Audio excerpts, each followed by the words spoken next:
Is this your first time here? This is my first time here in Monaco, and Monte Carlo is like everything that I thought it would be. I mean, I feel like I'm in a James Bond movie. I'm walking around in a live James Bond flick. It's beautiful. It feels like it's a fairy fantasy land almost. And to find out that you've been invited by the Prince and Princess of Monaco to a festival, I couldn't resist. Incredible. Too. I know I read too. I think that Roger Moore is a very president here. Uh huh. Monaco James Bond. Like they one of the Yeah. places in Monaco. I'm like, oh, where else would he? It's the Sean Connery James Bond too. You know what I mean? Like it's got that old school, but with the new, and it's really fabulous. There's nothing like it. Pretty incredible too. And being part of this, being part of this festival and being with such a great show, you're doing so much right now. I know you're so busy with a lot of things. But what is it like being here with the Brooklyn Nine-Nine? Yeah, I'm honored. It was funny because I've been doing TV for a long, long time, and television. I've watched it over my 16 years. I've watched it become more and more important. Especially with binge watching and with what's going on now, and what's happened in the movies and with TV is that everyone is watching the same thing on the same format. So you're watching it on a computer. So now television has the same format and same scale as movies do. And it's been getting more and more popular. And I really find that these kind of festivals are going to be just as great as the major film festivals. So to be here for Brooklyn Nine-Nine, representing my castmates and my producers and writers, it feels good. How is it different though too? I know it's two different worlds, but coming from the NFL, sports world, Yeah. and being in the television world, I mean, TV fans, I feel like are the fans.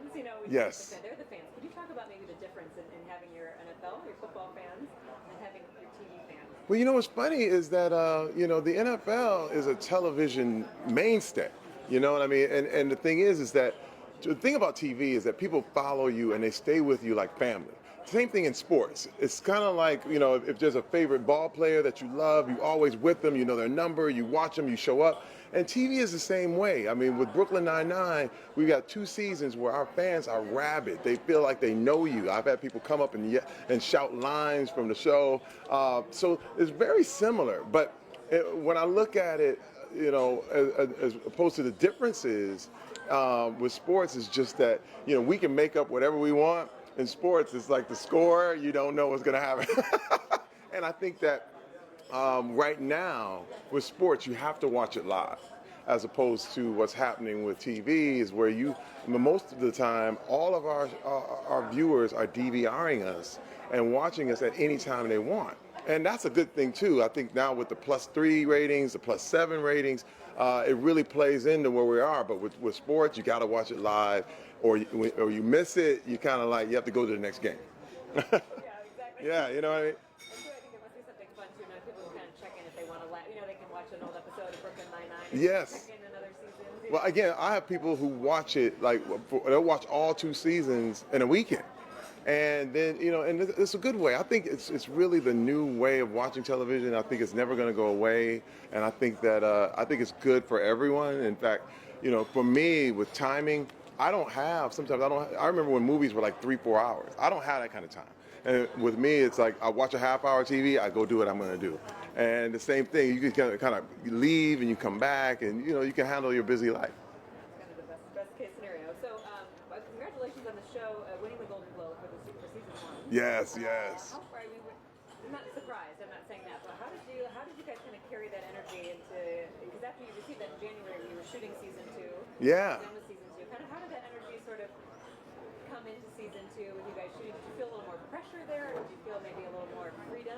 Yeah, we did. It was more pressure. I mean, we were surprised. I mean, to be amongst Modern Family, Parks and Rec, I mean, to be named among those shows, and we had only done 10 episodes when we won the Golden Globe. So we weren't even halfway through our first season. So it really was a shock, and the pressure was on. Now it was like every episode, you got to make it better. But at the same time, we never went for competition.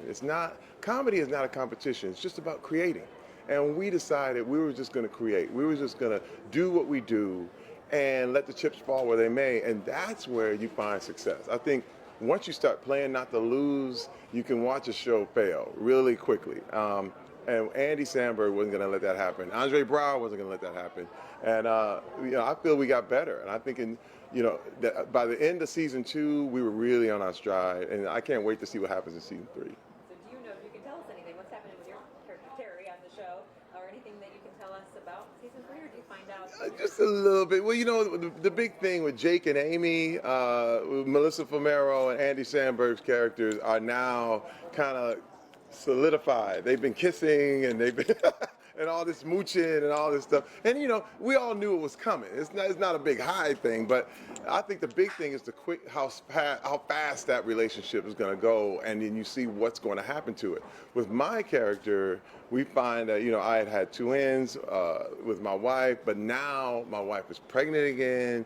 And that was one thing that was really a hard thing for me to deal with, because as being a police officer, I didn't want my kids to see me, get hurt, or I didn't want to die in active duty, and that made me very, very anxious. So now that I think there's going to be a way where that kind of comes back into play now that I'm having another child. So it's kind of a cool, funny thing that they kind of do with this whole deal, but.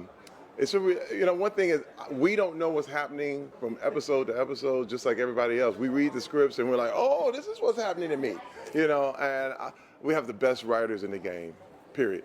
Are you anxious to get back to work when you guys start shooting season 3? Yeah, we start in July. I'm ready to get going. I mean, for real, this is a family. We spend so much time together. We're together 15, 16 hours a day. And I can say that this is the best cast I've ever been a part of, and we are really family, for one, and I look out for all of them and they look out for me, and we miss each other when we're gone. It's so crazy. We're like texting each other. It's like, hey Chelsea, hey Andy, what's up?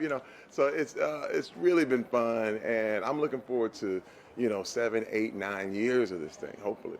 Well, that's great, because you can't fake that sort of thing. You know what I mean? That shows on the screen. Oh no, you can't fake it. No, I've seen people try, and you watch them fall big time. You crash and burn when you try to fake it, because somebody's going to tell. That's what's going on. The audience can tell too. Oh yeah, they can. They can. Sure. Well, congrats on all your successes. Quickly, I know you're doing so many things. Are you still doing Millionaire? No, now I'm doing World's Funniest. Oh, that's I'm doing another show on Fox called World's Funniest. I had to leave Millionaire because I wanted to do some movies, and I just did Ridiculous 6 with Adam Sandler. That's coming out on Netflix in December, and it's just been a whirlwind. It's like, after the lip sync battle thing, it was really another thing. I'm doing all those I can do, you know what I'm saying? So it's just been, I love television, and I think that especially what Netflix is doing, it's changing everything. I mean, the theater, TV, it's now becoming one. It's pretty cool, yeah. It is cool. For you guys too. Well, It's exciting. Thank you so much. All right, thank you.